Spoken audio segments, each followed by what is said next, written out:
We have a big draft update for you here on Steelers Talk by Chat Sports as Noah Strackbein from Sports Illustrated reports that the Pittsburgh Steelers are hosting Colorado quarterback Shedeur Sanders on a top 30 draft visit in Pittsburgh on Thursday. Today, we're going to be reacting to this news, and we'll also be talking about some other draft visit news for the Pittsburgh Steelers. Kind of a weird one, and then a couple that took place today for some mid-round draft prospects for the Pittsburgh Steelers. But before we get into the content today, we are almost there here, guys. We are less than 300 subscribers away from joining the 80K subscriber club here at Chat Sports. If you guys want to help us out today, click that subscribe button right now. If you're new to the channel, we're counting on you guys to get us over the top here, get to 80,000 subscribers. There's only 6 channels in the entire umbrella here of Chat Sports that have gotten to that 80K milestone. Help us get there today for extensive and free Steelers coverage every single day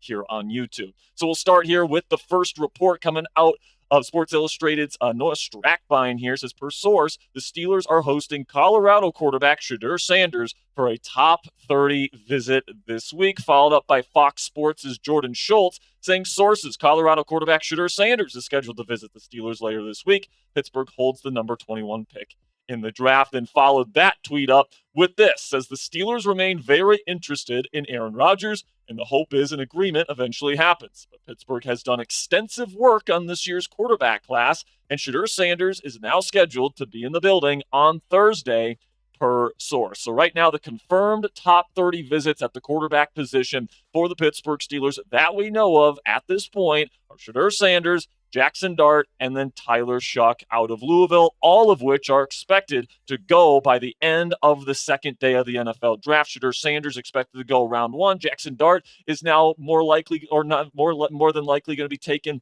in the first round as well. Then Tyler Shuck could be a late first round guy or could go on day 2 as well. So the Steelers are definitely looking at quarterbacks on day 1 and day 2 of the NFL draft this year. They've also shown a lot of interest in Jalen Milroe. I wouldn't be surprised to see if he gets a top 30 visit as well. And Milroe is currently projected to go by the end of day 2 as well. So my take on this whole situation of Shedeur Sanders visiting the Pittsburgh Steelers is that, the fact that he's getting this top 30 visit, because there's a scarce number of these visits, it does make the Steelers taking him in round 1, whether that's via a trade up, or whether that means taking him at 21 if he falls, is a legitimate possibility for the Pittsburgh Steelers at this point, and it is something that they are considering. Now, the latest buzz surrounding Shedeur Sanders is that he isn't going to go in the top 3.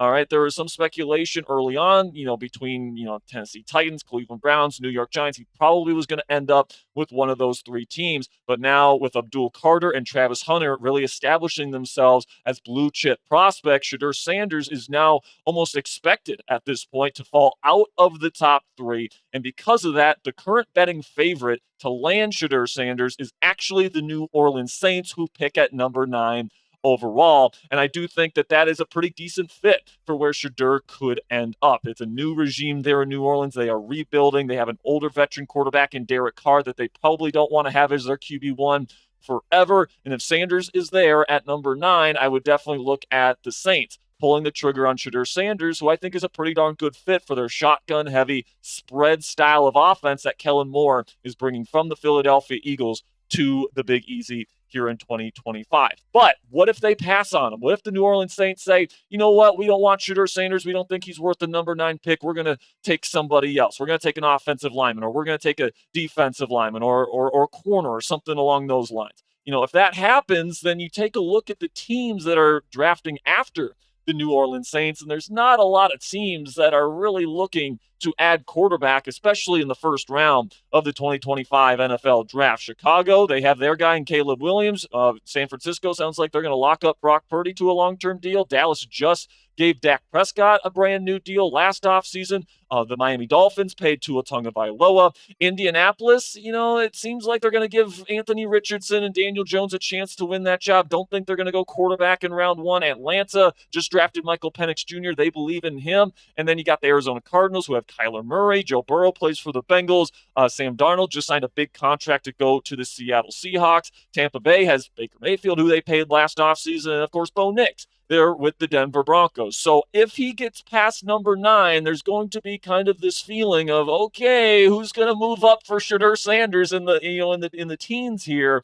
And there's certainly a possibility that he could fall to the Pittsburgh Steelers. So if Shedeur is available for the Pittsburgh Steelers at number 21, or even in the late teens in the trade-up scenario, should the Pittsburgh Steelers be interested? Because that's why you clicked on this video. Well, let's get into his scouting report here. I've already done a video breaking down his scouting report, but because this is brand new information and the Steelers seem at least somewhat interested in Sanders, I think it's worth pointing out again. So let's start with the positives with Shedeur Sanders, because there is a lot of positives to his profile, and there is a reason why he's getting first-round buzz. First of all, his mental processing, especially pre-snap. He does a really good job of doing his homework every single week and knowing what a defense is trying to do to him pre and even on his first read on post-snap reads. He can also get from his first read to his second and third and fourth read. He can make a full field progression read, which is something that I really like. He also has a really quick and clean release. You can tell he's been well coached all throughout his life in this regard.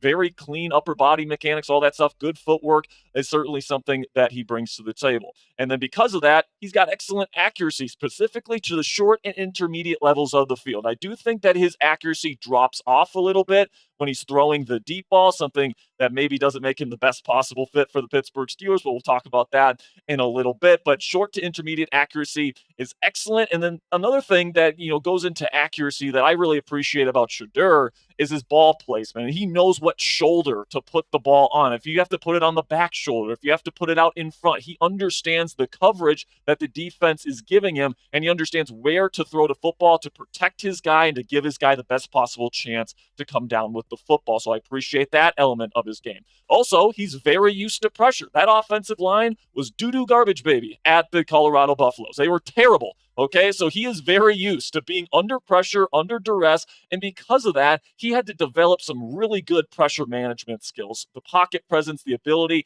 to get outside the pocket, to step up in the pocket, to take a hit from within the pocket, and really manage that pressure is something that I really appreciate about Shedeur Sanders. Is one of the big things that he's going to be bringing to his new NFL team. And if the Pittsburgh Steelers offensive line stinks in years to come, having that skill set could certainly be valuable. Also, he's really good at recognizing the blitz. He's, like I talked about before, with his pre-snap mental processing, can really identify coverages and kind of identify what the defense is trying to do to him, including when that blitz is coming and knowing when to get that football out quickly. Then also, throwing on the run is something that's very underrated in his game. He can get outside the pocket. His accuracy on the run is actually one of the best attributes of his game. If Arthur Smith wants to use him on play-action bootlegs, I have every confidence in the world that he's going to be able to run that style of offense if he becomes the next Steelers starting quarterback. Some nice playmaking instincts out there as well. He's got really good downfield vision. There's a lot of stuff on film where he's getting past his first read and he's a playmaker out of structure, and he finds Travis Hunter or Jimmy Horn Jr. down the field with good vision. So he definitely brings that to the table as well. And then something that I really like in terms of this franchise specifically is that he's used to the spotlight. So he's somebody that has been in the spotlight his entire life because primetime Deion Sanders is his daddy. And that is something where if you're coming to the Pittsburgh Steelers, there's a lot of pressure put on you. He's had pressure on him his entire life, so he's used to it at this point. So I think he could handle the pressure of being the Pittsburgh Steelers starting quarterback. But then we get to the negatives here. And I think that there are some things that, kind of lower his floor and lower his ceiling as well. First of all, it's a below average NFL arm from Shedeur Sanders in terms of being a starting level quarterback. All right. He'll probably be a bottom 8, maybe even bottom 5 NFL starting quarterback in terms of overall arm strength. It's an NFL arm. He can make the throws that he's going to be asked to make on Sundays, but there's definitely throws that he's not going to be able to make at the NFL level. He definitely doesn't have unlimited arm talent like some of the other starting quarterbacks and the star level quarterbacks we see in the NFL today. Another thing that I think is a negative on his film is he doesn't show high-level anticipation, letting go of the football before the receiver breaks open. Now, he's got mental processing, which is the ability to know what a defense is throwing at him and go 1 to 2 to 3 to 4, but he doesn't like to pull the trigger until he sees his wide receiver come open. That is something that NFL quarterbacks, especially ones with below average arm strength, guys like Brock Purdy, Tua Tagovailoa, others have mastered because they have to thrive in at the NFL level. The windows are just too tight to have a below average arm and see the guy come open. So that is something that could make Shedeur Sanders a straight up bust if he doesn't get better at this particular area of his game at the NFL level. Another thing is that he does hold the ball too long. This is something that we've seen from Steelers quarterbacks in the past where they hold the ball for too long. Justin Fields and Russell Wilson, we know that as Steelers fans. Shedeur Sanders holds on to the ball for a very, very long time. On average on his Colorado film. Also, there at Colorado was a very college-y style of offense. Lots of, he's famously got the highest completion percentage in like college football history, all this different stuff, but a lot of it was kind of manufactured production. Screens, RPOs, easy completions for Shedeur Sanders. Now, it wasn't all screens and RPOs. There were some progression style throws, all these different things that he did execute, and he deserves credit for that. But it is a pretty college-y offense, lots of shotgun, lots of RPOs, lots of screens that, it's not necessarily going to translate to the NFL game. And I think that he's a good but not great athlete outside of the pocket.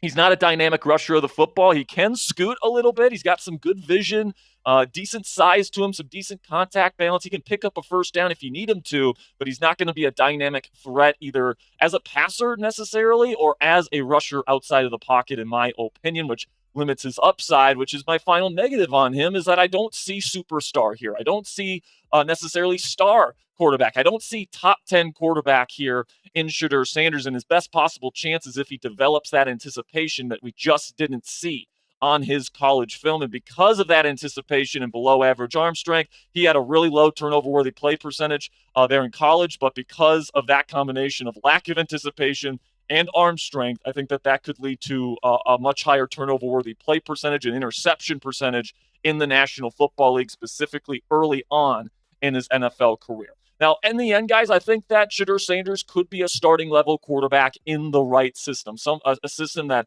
allows him to get the ball out fast. He's really, really good in the quick game type of stuff. He's a proficient RPO passer as well, good decision maker in those types of situations. He's generally accurate. All the things that we talked about in his game, he can create a little bit out of structure. He's somebody that can be a serviceable starter in the league, even if his upside, in my opinion, is a little bit limited. My pro comp for him is Teddy Bridgewater, somebody that was really accurate. He had really limited arm strength, which is why he ended up going at the tail end of his NFL draft round 1. And I kind of feel like that's where I would put Shedeur Sanders in this class, because he does have at least a little bit of bust factor and a chance to be a straight up bust because of the combination of a lack of anticipation and a lack of arm strength. But if he can develop that anticipation, he absolutely still could do that. He can be about a mid-level starter in the National Football League, similar to what Teddy Bridgewater was in his prime with the Minnesota Vikings. So my two concerns with Shedeur with the Pittsburgh Steelers specifically, number one, is that arm strength and that lack of arm strength, I should say, really conducive to playing in the AFC North in the wind and in the cold and in the rain and all of these kind of weather conditions you have to play in, specifically late in the season. It gets cold in Pittsburgh, man. It gets cold in Cleveland. It gets cold in Baltimore. And it gets cold in Cincinnati. With somebody that doesn't have a great arm, is that necessarily someone you want being your franchise quarterback? I think that there's definitely some question marks about that area of his game, specifically when it comes to the Steelers. And then the other thing here is, would he really be a fit with what Pittsburgh wants to do from the quarterback position in this offense? We know Mike Tomlin wants somebody that can protect the football. He did that in college, but like we talked about, the anticipation and arm strength issues could lead to more interceptions in the league, and somebody that throws the ball down the field. For that, you want somebody with probably a stronger arm and maybe somebody with a little bit better accuracy throwing the ball down the field than Shedeur Sanders showed on his Colorado film. So honestly, I don't love the fit between Sanders and the Pittsburgh Steelers, and I would rather wait until the middle rounds of this year's NFL draft and in the first round of next year's NFL draft, because next year you got guys like Nico, you got guys like potentially Archie Manning, you got guys like Drew Aller, guys with absolute rifles for arms that I think would be better fits here in the AFC North for the Pittsburgh Steelers. And then you've got guys in the middle rounds this year, Tyler Shuck, Will Howard, Jalen Milroe, all have adequate arms that you can take a flyer on and not have to take a quarterback in round 1 of this year's NFL draft. So what say you guys? Let me know down there in the comments section. Would you take Shedeur Sanders if he falls to number 21 overall? I understand the value aspect of it here, guys, but personally, I don't love the fit between Sanders and the Steelers. I would probably pass on him, even if he falls to the Steelers at number 21. But let me know what you guys think down there in the comment section for today's pinned comment. In just a second here, I'm going to tell you about our sponsor today at Turtle Beach. And when I'm talking about Turtle Beach, find that pinned comment at the top of the comment section and give me a yes or no. And now you guys might have noticed that I am wearing a kind of a different headset today, and I'm actually wearing a Turtle Beach headset today for today's edition of Steelers Talk. And do you guys remember the feeling of booting up your favorite game for the first time? The late night sessions, the epic wins, the sound of the lobby filling up with friends. Gaming wasn't just something you did, it was a whole experience. And the right headset made all the difference. Turtle Beach is bringing that feeling back with the Gen 3 Stealth 700 headset. It's like stepping into the golden age of gaming all over again, only this time the audio is richer, the surround sound is more immersive, and the battery lasts an insane 80 hours. No more crackly mics, no more missed callouts, just pure uninterrupted gaming. Exactly the way you remember it, but better. For a limited time only, get 10% off your entire order with code CHAT at turtlebeach.com. Don't miss out. Stay warm and level up your game with 10% off at turtlebeach.com using code CHAT. Guys, we got online dynasties for both college football 25 and Madden here at Chat Sports. And of course, I represent the Pittsburgh Steelers in our online dynasty. And let's just say I've added a couple Lombardi trophies to the Pittsburgh Steelers' coffers. And I'm not going to say the Turtle Beach headsets necessarily made me a better player, but damn, it makes it more enjoyable for the entire experience of beating all the different people that I play against here at Chat Sports. So head on over to turtlebeach.com and use code CHAT at 10% off for your entire order. That's 10% off your entire order at turtlebeach.com with promo code CHAT. After your purchase, they'll ask you where you heard about them. Please support our show and tell them that we sent you.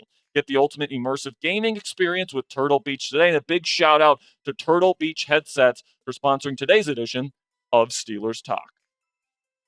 So now let's talk here about kind of a weird draft visit that we got wind of earlier this week, which is that the Steelers are hosting an edge rusher here, Shamar Stewart, out of Texas A&M on a top 30 visit.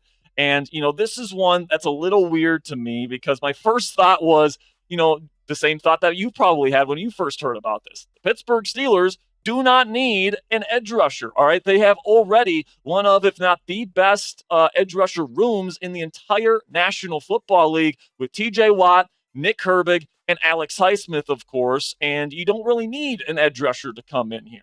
But then also, my second thought is, okay, well, why would they be bringing him in? And I think that the reason why they might be interested in Shamar Stewart is because their thought might be that they would play him at the 5 technique, which is the position that Larry Ogunjobi played before he ended up going and getting cut by this football team, kind of a smaller, more true pass rusher type of 3-4 defensive end in their base formations. So that's my second thought here, that he could play 5 technique if they beefed him up. Now, the thing about Stewart is that he did shed weight. We'll talk about that here in just one second because, he did play at around 285 pounds, 290 pounds at Texas A&M. All right. And, that's a big boy right there. All right. That's more of like 5 technique, Larry Ogunjobi type of territory right there. But then he shed weight all the way down to 267 pounds for the NFL Draft Combine this year in Indianapolis. And, that's more of like an edge rusher type of weight, right? Like that's what more of what would be more of like a defensive end in a 4-3 system, or, with his athleticism, he could even play outside linebacker at that weight. But you take a look at my scouting report here for Shamar Stewart, and, as edge rusher prospects go, I think that he's pretty raw. I think he does have incredible explosive athleticism. He's got great arm length at over 34 inches. He's a really good run defender, which helps his kind of floor as an NFL player, because he's going to be a good run defender for you, whether playing the 5 technique or on the edge. And the reason why he's such a good run defender, guys, is because he uses that arm length and he's got some really great play strength on film. But now that he's kind of cut that weight to 267, I do wonder if that play strength will still be at the same level than where it was at Texas A&M just last fall. And the cons are a lack of production, just 4.5 sacks over 3 years of college football. The finesse rushing really isn't there. Doesn't really have a plan as a pass rusher at this point in his in his football journey. He doesn't really beat you with speed around the edge. He doesn't have a lot of bend. He kind of just tries to bull rush you all the time. And honestly, it's kind of underwhelming given his explosive traits and his testing numbers on film. I think that his bull rush is actually underwhelming, even at 285 pounds. So he is somebody with high upside. Theoretically, I have a late round 1, round 2 grade on him. And the bottom line here, guys, is that if the Pittsburgh Steelers use their first round selection on somebody that would be more of a specialty player playing a 5 technique spot, not a true edge, not a true interior lineman, I'm going to be really disappointed in the selection. I would much rather go with a true need at a bigger position of need, somebody like true defensive tackle, running back, nickel defender, a lot of different stuff that the Steelers legitimately need to help them compete in 2025 is still on the table. So yes, if they do end up taking kind of this hybrid, kind of interior, exterior type of player, I think I'm going to be very disappointed in that selection. Now, let's move on here to some other visits that happened today in Pittsburgh for some mid-round draft prospects. Trey Amos, the cornerback out of Ole Miss, expected to go in round 2 of the NFL draft this year, visited Pittsburgh today. And then Elijah Roberts, kind of a hybrid defensive lineman out of SMU, expected to go in the mid-rounds this year, ended up visiting the Steelers today as well. Just to get my thoughts here on both of these guys, Trey Amos, there's a lot to like in his game, man. It reminds me a lot of James Bradbury. That really was a really good player for the Philadelphia Eagles and the New York Giants for a long time. You know, he doesn't have the fastest feet and he doesn't have the best closing speed in the world, but he's got great size. He's got fantastic football instincts. His ability to just anticipate routes when he's mirroring them is really, really special. His zone eyes, reading the quarterback is really, really good as well. He's got long arms to press jam at the line of scrimmage if you want to play press.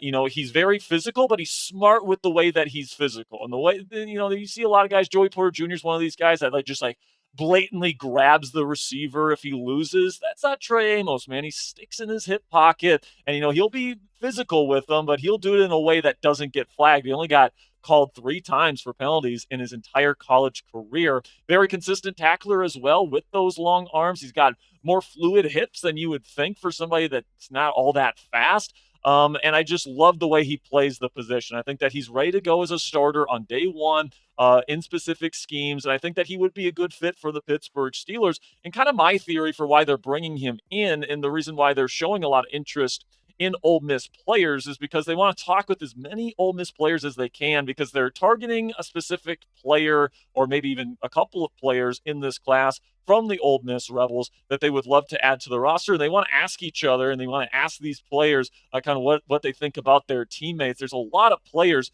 in this class that the Steelers could be considering from Ole Miss, including Walter Nolan as a first-round potential interior lineman. Jackson Dart is somebody that is certainly being mocked to the Steelers a whole lot at number 21 in the first round. Trey Harris is a mid-round wide receiver prospect. That's a great fit for the Steelers scheme. J.J. Pegues, a defensive tackle, nose tackle type. That's also in this class. Excellent. Also doubles as a hybrid fullback at his size. And they got Jordan Watkins, who's going to be a late round wide receiver that the Steelers met with at the NFL Combine this year. So I do think Trey Amos is a good fit, but because the Steelers don't have a second round pick this year, and that's kind of the range that Amos is kind of expected to go, either that means the Steelers are going to be trading down, and in that scenario, they would consider Amos, or they're kind of using this visit here to, yes, get some, gauge some interest in Amos, but also get some more info on these other Rebels that the Steelers are targeting. Then we get to another prospect that the Steelers could be targeting in the mid rounds of the NFL draft this year. That's Elijah Roberts. Now, Roberts is kind of a jack of all trades, master of none type in this class. He's got a bigger body, which lends credence to the idea that he's going to be an interior player, but I think that some of his best tape came on the outside. Super heavy hands. He's got good size. He can line up anywhere from 3 technique on pass heavy downs all the way out to the edge. He's got great power and a great bull rush. And then if he loses on the bull rush, he finds creative ways to win with hand fighting moves. In the secondary type of rush there. And then he's got great motor, and he is a solid run defender as well. Now, I do think that he's not very bendy. He doesn't have great get-off the snap, so he's not going to beat you with speed. And then he does have tackling inconsistency, a missed tackle rate of over 20%. Now, that's not a deal breaker. Derek Harmon, who's going to go in round 1 this year out of Oregon, also has a missed tackle rate of over 20%. And this is certainly somebody here that could also fill that 5 technique spot that we talked about with Shamar Stewart. You guys can see here, he is an absolute hulk of a human being for an edge rusher. But if you wanted to convert him to more of an interior kind of hybrid player in the middle rounds, I think that using a mid-round draft pick on a player like this would make a lot more sense than spending a first-round draft pick on a player like this in Shamar Stewart. Now, I do have one more story I want to talk about here in just a second, but first, make sure you click that thumbs up icon for more draft content from us here at Steelers Talk. We love doing draft content here. We do it pretty much every single day, but if you want more of it, make sure you click that thumbs up icon to let us know that you're enjoying it. Now, our final story today is that Calvin Anderson, offensive tackle that's been with this team, has signed a 2-year deal to return to the Pittsburgh Steelers as this team's swing tackle. And yes, I do believe that this is their swing tackle move. Now, they could have brought in some other players. They could have maybe brought in Trent Brown, who ended up going to, I believe, the Houston Texans. They could have brought in Jed Wills, who's formerly with the Cleveland Browns. Could have, gone a couple different routes at swing tackle. But Anderson's been in the building. He's been a swing tackle for this team before, and he's even played a little bit for the Pittsburgh Steelers. He actually played pretty well in the bullpen for the Steelers when he's been called upon in the black and gold. So the Steelers like him. And, I think this also shows that they like Broderick Jones and they really believe in him, and they have faith that he is going to be able to take that big step forward now that he's moving from right tackle, a position that he really wasn't all that comfortable in, but he's moving back over to left tackle where he played his entire life before coming to the Pittsburgh Steelers. So this team believes in Broderick Jones as their franchise left tackle, and I think this move, a 2-year contract for a swing tackle that can play both left and right tackle, certainly lends credence to the idea that the Steelers believe in their first-round pick from 2 years ago. Now, I would also say, because of this, don't get your hopes up for an offensive tackle in the draft. I think that they're going to see what Broderick is this year, and if he stinks, then they might consider taking another offensive tackle in the NFL draft in 2026. That is, of course, if they don't take a quarterback. But, I think they're going to let this year play out when it comes to Broderick Jones and Troy Fautanu. They spent first-round draft picks on these guys the last 2 years, and I think they want to see, what this kind of configuration of the offensive line looks like before they end up taking another offensive tackle in the NFL draft, even in a developmental role. So that'll be it for today's show, guys. Thank you so much for making it to the end of today's program. Make sure you guys click that subscribe button if you haven't already. I know today was a little bit of a longer one, but that's why you click that subscribe button, because we give you guys in-depth Steelers coverage every single day. Tomorrow's going to be a big day in Steelers Nation with the big night out for Pat McAfee. Maybe Aaron Rodgers makes his decision. Maybe he doesn't. We're going to have you covered all throughout tomorrow with extensive Steelers coverage. So if you don't want to miss a thing, click that subscribe button right now.